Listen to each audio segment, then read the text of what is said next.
منافس الأهلي في الدور التمهيدي بدوري أبطال إفريقيا وموعد المباراتين.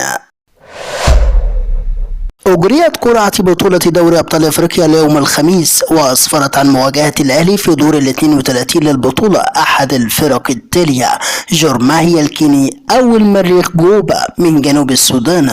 في الدور التمهيدي الثاني دور 32 سيواجه الأهلي الفائز من مباراة جور ماهيا الكيني والمريخ جوبا جنوب السودان، وستقام مباراة الذهاب خارج مصر في الفترة من 13 إلى 15 سبتمبر 2024، بينما ستقام مباراة الإياب داخل مصر في الفترة من 20 إلى 22 سبتمبر.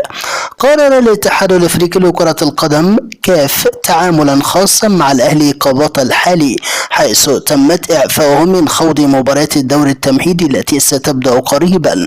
ويواصل الأهلي تحقيق إنجازاته التاريخية في إفريقيا، حيث فاز بلقب دوري الأبطال للمرة ال12 في تاريخه في النسخة السابقة، عندما تغلب على الترجي التونسي بنتيجة 1-0 في مجموع المباراتين. وفي إطار استعداداته للمباريات المقبلة، يستعد الفريق الأول لكرة القدم بالنادي الأهلي لمواجهة فريق بيراميدز في المباراة المؤجلة من الجولة 14، وستقام مباراة الأهلي بقيادة السويسري كولر وبيراميدز في استاد القاهرة غدا الجمعة في تمام الساعة 9 مساء.